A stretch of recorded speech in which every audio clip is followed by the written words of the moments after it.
Cette sœur décrit sa famille.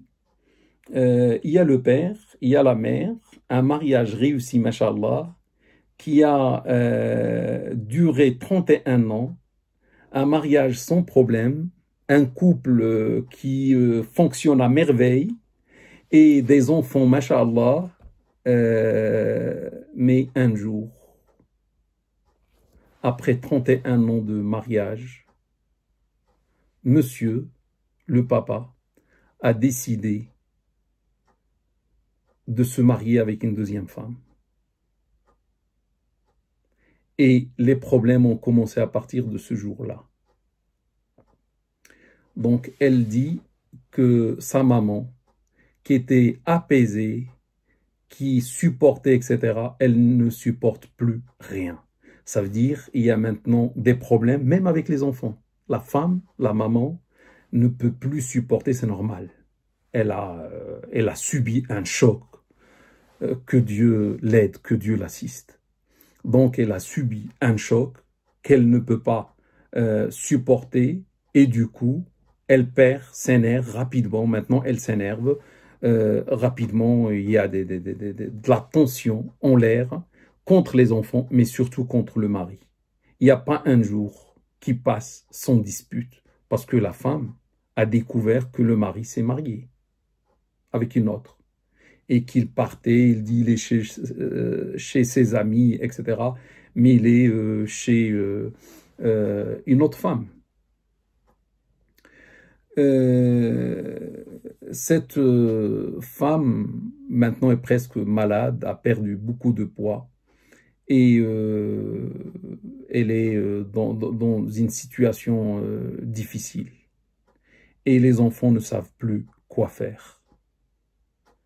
Bon, la sœur qui a posé cette question n'a pas posé de question. Elle a écrit tout ce pavé, mais à la fin, elle n'a pas posé de question.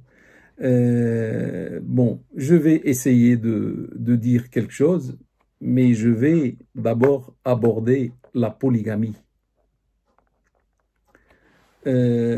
Sachez, mes frères et mes sœurs, que la polygamie, c'est vrai, elle est autorisée en islam.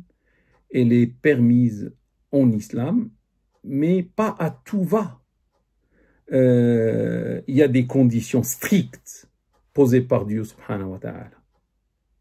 Et parmi les conditions pour prétendre à la polygamie, c'est la capacité. C'est d'être capable sur tous les niveaux, financiers ou autres. Et surtout financiers, pour pouvoir nourrir deux familles. Si on n'a pas les moyens, on ne peut pas se marier avec deux, ou trois, ou quatre. L'autre chose, c'est l'équité. C'est la justice. Car dans un hadith du prophète sallallahu alayhi wa sallam, l'injustice deviendra des ténèbres le jour de la résurrection, unanimement authentique Bukhari et Muslim. Imaginez l'injustice qui deviendra des ténèbres le jour de la résurrection. La personne ne va même pas voir le sirat. Le pont qui se trouve sur l'enfer parce qu'on n'a pas de lumière. C'est la chute en enfer, carrément. Si l'injustice deviendra des ténèbres, ça veut dire l'équité ou la justice deviendra des lumières. Et Dieu qui a autorisé le mariage avec deux, trois ou quatre, dit فَإِنْ خِفْتُمُوا أَلَّا تَعْدِلُوا فَوَاحِدَةً. Si vous craignez de ne pas être équitable, contentez-vous d'une seule. Donc, qui est en train de parler? C'est Dieu. C'est Dieu qui a autorisé deux ou trois ou quatre. Rapidement, il a abrogé. Il a dit, pour celui qui craint de ne pas être juste entre ses femmes, ou les enfants des femmes, ou je ne sais pas, ou la dépense, etc., entre les femmes, celui qui craint d'être injuste, une seule. C'est Dieu qui le dit. Sachez aussi, mes frères et mes sœurs, que l'équité demandée par Allah Ta'ala wa Tabarak dans ce verset, si vous craignez de ne pas être équitable, l'équité matérielle et non pas l'équité de l'amour. Parce que l'amour, on ne peut pas le gérer. C'est l'amour, personne ne peut... L'amour, c'est inné, comme la colère, comme l'amour, comme, je sais pas, la pudeur. C'est inné, ça vient. On va voir qu'il y a deux femmes et on va apprécier cette femme plus que celle-ci. Et là, on peut pas. C'est comme ça, c'est plus fort que nous. Donc là, on ne peut pas être équitable. Dans l'amour, on ne peut pas être équitable. Mais Dieu a posé l'équité dans les choses matérielles. Ça veut dire, regarde celle que tu aimes le plus, ou la femme que tu apprécies le plus, et tout ce que tu vas lui faire, fais pour l'autre. Sinon, tu es injuste. L'amour, c'est ton problème. D'accord, c'est ton cœur. Tu ne peux pas être équitable. On comprend. C'est inné.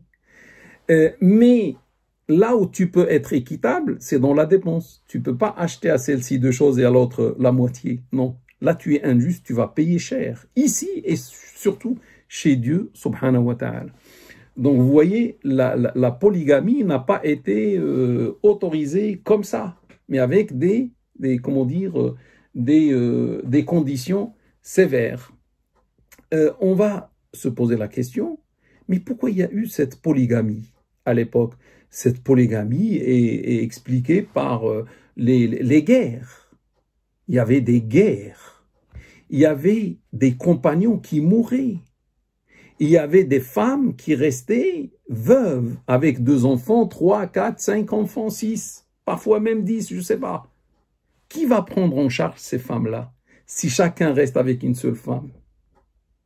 Et à ce moment-là, le nombre de femmes devient plus élevé que le nombre d'hommes. Et toujours lorsqu'il y a des guerres, les hommes partent à la guerre, il y a une perte dans le domaine des hommes, et on va avoir un surplus de femmes.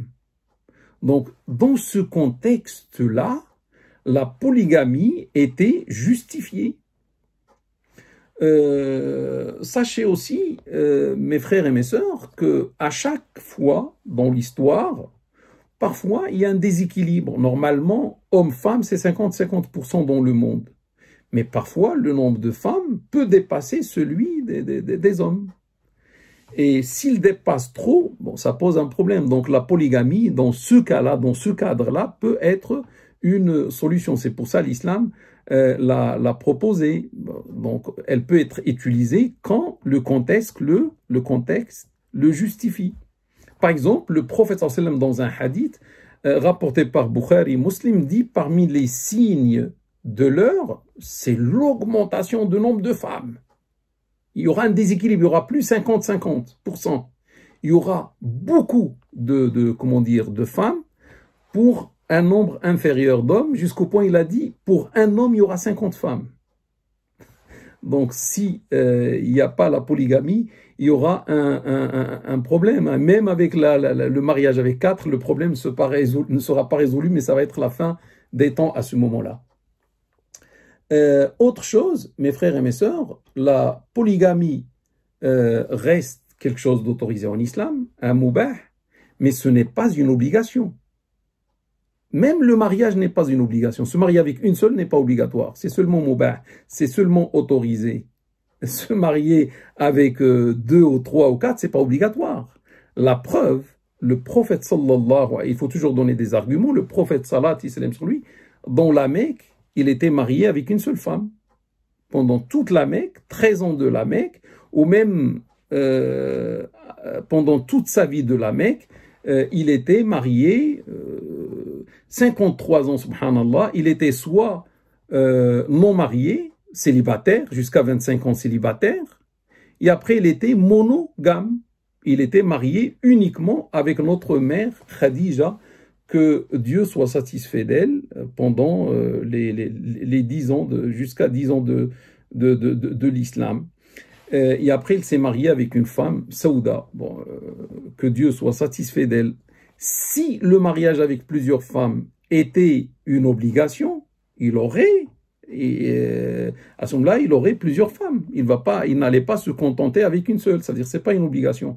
Et même, ce n'est pas une excellente chose. Parce que si c'était une excellente chose de se marier avec plusieurs femmes, il l'aurait fait dans la Mecque. Le prophète fait l'excellent. Donc, si c'était excellent, il allait se marier avec plusieurs, on va dire, mais pourquoi il a changé comme ça? Lorsqu'il est parti à Médine, il s'est marié avec plusieurs, c'était sur ordre de Dieu subhanahu wa ta'ala, et c'était comment dire, statut de chef d'État qui lui a imposé tout cela. Mais sinon, lui, il est monogame, la preuve, dans la Mecque, il s'est marié avec une seule. Et même Ali, que Dieu soit satisfait de lui, son cousin Ali, qui s'est marié avec sa fille Fatima, que Dieu soit satisfait d'elle, il n'a pas pris une autre femme à côté de Fatima, la fille du prophète sallam. Pendant toute la vie du prophète sallam et la vie de Fatima, il s'est marié uniquement avec une seule femme qui était Fatima. Donc c'est pas obligatoire d'avoir deux. Une autre chose, à l'époque, comment dire, le contexte était accepté le mariage avec plusieurs femmes. Et même les femmes acceptaient cela. C'était une chose ordinaire. Il n'y avait pas que les musulmans qui faisaient ça, même en dehors de l'islam. Il y avait le mariage avec plusieurs femmes. Par exemple, si on regarde le prophète David, salat et salam sur lui, avait une centaine de femmes. Le prophète Salomon avait une centaine de femmes. Salat et salam sur eux. Mohammed avait une dizaine. Et on dit beaucoup de choses sur Mohammed en dizaine, et jamais on dit des choses sur Salomon et David, salat et salam sur eux, et personne n'a fait quelque chose de, comment dire, d'interdit. Dieu leur a autorisé comme prophète ce nombre de femmes. Après, avec le temps, mes frères et mes sœurs, la situation a changé. À notre époque, dans les pays musulmans, autrefois la norme, c'était se marier avec plusieurs femmes, maintenant c'est plus la norme. Aujourd'hui, la norme, c'est une seule, dans les pays musulmans. C'est rare, on trouve quelqu'un avec deux femmes ou trois. Et quand quelqu'un a deux femmes ou trois, on dit c'est un homme qui cherche les problèmes parce que il va y avoir des problèmes entre les épouses, entre les familles, entre les enfants, etc.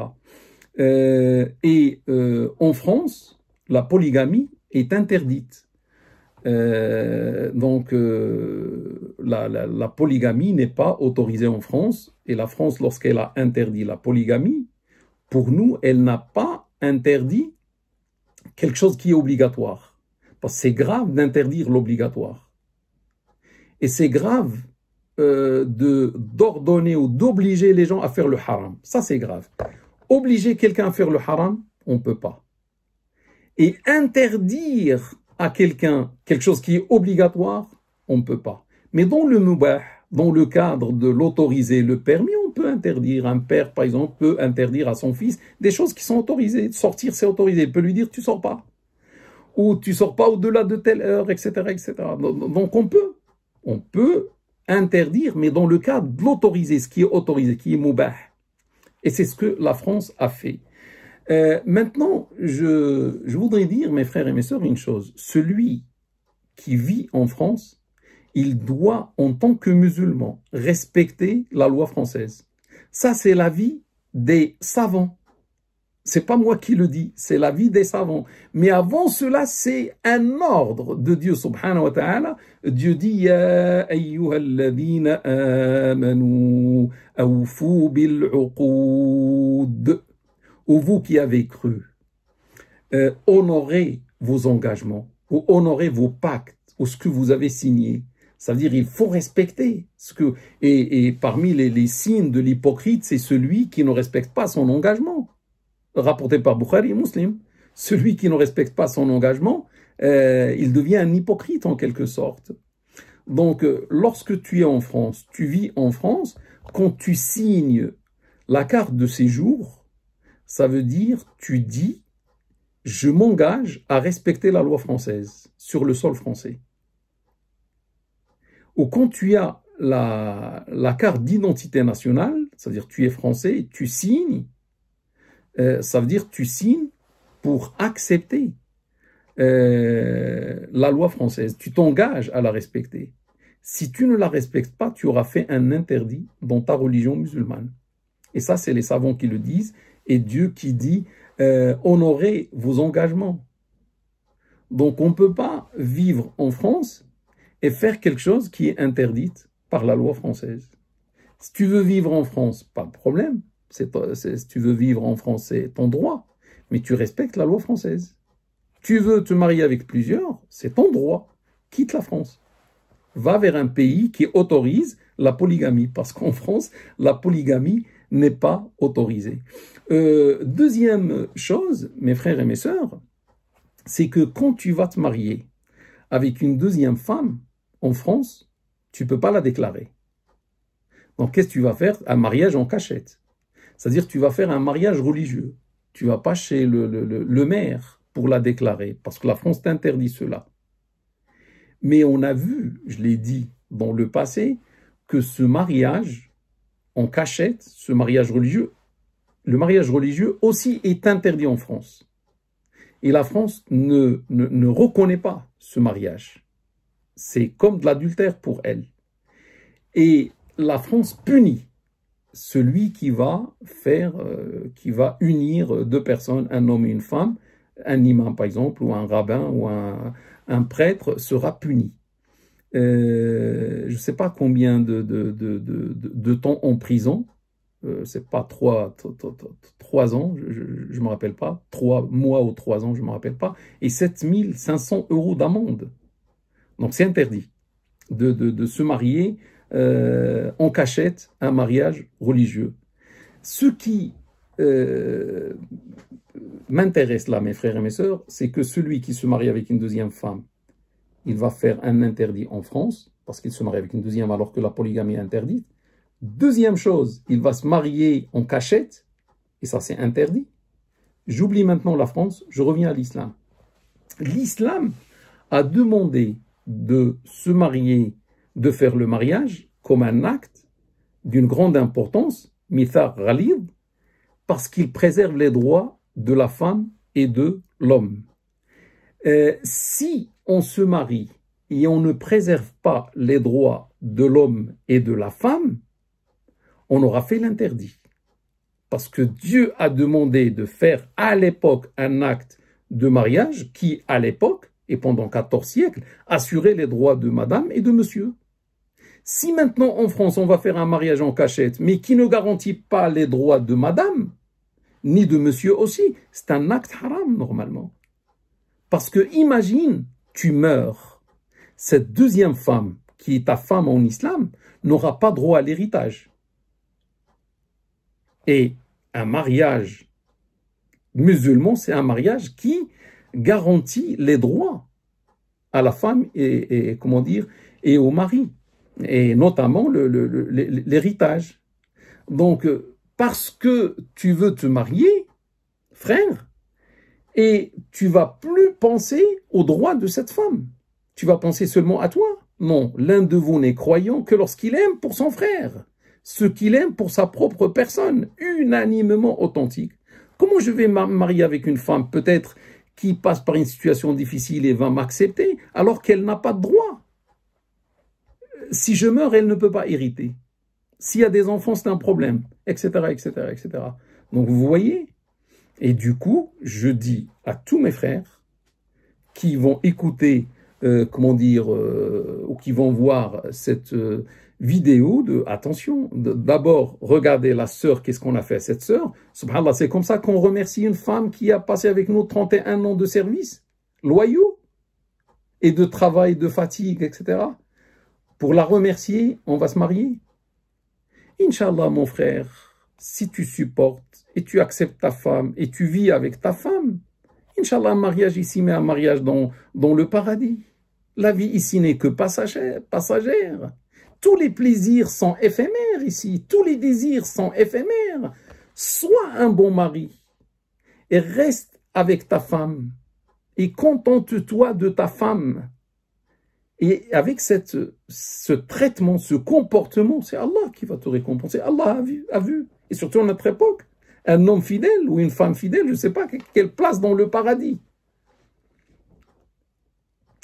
Donc, je reviens pour dire, mes frères et mes sœurs, je dis à cette sœur, je demande à Allah de soulager cette femme. Je demande à Allah, franchement, ça m'a fait mal. Je demande à Allah de venir en aide à cette femme. Et je dis à cette sœur, c'est une épreuve. C'est Dieu qui vous a éprouvé par cela. Supportez avec patience. Maintenant, c'est quoi la solution? Il y a 2, voire 3. La première, si le papa accepte de se séparer avec cette deuxième femme, et comme ça, il va permettre à cette deuxième femme de se marier éventuellement un jour avec un autre homme, et elle aura un mariage, elle aura ses droits. Parce que si monsieur meurt là, elle n'aura pas l'héritage. Du coup, s'il y a une séparation, c'est pour le bien de cette dame d'abord. Seulement entre parenthèses, hein, souvent on critique l'homme, on dit malheureux, on dit je sais pas quoi, maudit, etc. parce qu'il se marie avec une deuxième. Mais cet homme, il n'aurait pas pu se marier s'il n'y avait pas une femme. Et souvent on critique l'homme et on oublie de critiquer la femme. Cette femme a su que cet homme est marié, a su qu'il a, je sais pas, des enfants, a su qu'il a 31 ans de mariage. Pourquoi cette femme s'est mariée? Pourquoi cette femme a fait du mal à une autre femme? C'est ça le problème. Bon, que Dieu nous pardonne. Maintenant, la première solution, c'est la séparation, si votre papa l'accepte, par amour à sa première femme. Il voit que sa femme est devenue malheureuse. Il voit que sa femme a perdu du poids. Il voit que sa femme n'a plus le sourire, etc. Si franchement il tient à cette femme, et ça fait partie de lui, subhanallah, un mariage de 31 ans, c'est beaucoup. Il a commis cet acte, il peut le corriger. Cette femme peut se marier, Inch'Allah, avec des droits, et lui, il revient à sa femme, et il demande pardon à sa femme, et c'est bon, Inch'Allah. Sinon, la deuxième solution, c'est que votre maman accepte et supporte avec passion, et Allah lui donne, Inch'Allah, le paradis sans jugement. Ça va être difficile, je sais, c'est difficile pour elle, et pour les femmes à notre époque, mais il n'y a pas d'autre solution. Sinon, la troisième solution, votre maman, ma sœur, a le droit de demander le divorce. Parce que on ne peut pas supporter plus que notre capacité. Si cette femme-là, votre maman, ne peut pas supporter, elle va mourir, elle va avoir une maladie grave à cause de ça. Parce qu'on peut attraper une maladie grave à cause de ça. Elle pense tout le temps à cela, elle pense à l'humiliation vis-à-vis de la famille, etc., etc. Donc, au lieu de craquer, au lieu de mourir à cause d'une maladie pour un monsieur qui a choisi une autre femme, si je ne peux pas supporter, je demande le divorce et on se sépare. Et il fait sa vie, je fais ma vie. Et c'est tout. Et moi, franchement, mes frères et mes sœurs, si un homme part, s'il veut me remplacer par une autre, si il pense à une autre plus que moi, etc., je ne pense plus à lui. Point final. Je peux faire ma vie seul, et Allah Ta'ala wa Tabarak est grand. Et moi, ce qui me fait mal, si Allah tourne le dos, si Allah ne me regarde pas, si Allah m'éloigne de lui, ça c'est grave, mais tant que Allah est avec moi, c'est l'essentiel. Et elle peut même rester avec lui si elle a cette faculté de foi et ce haut niveau de la foi, même elle peut rester avec lui, c'est son problème à lui. Moi, j'ai Dieu subhanahu wa ta'ala et c'est tout. Je supporte avec patience et Allah est grand. Malheureusement, ça me fait mal, mes frères et mes sœurs. Quand on voit les malheurs de la Ummah, de la communauté, la hawla wa la quwwata illa billah, vous voyez.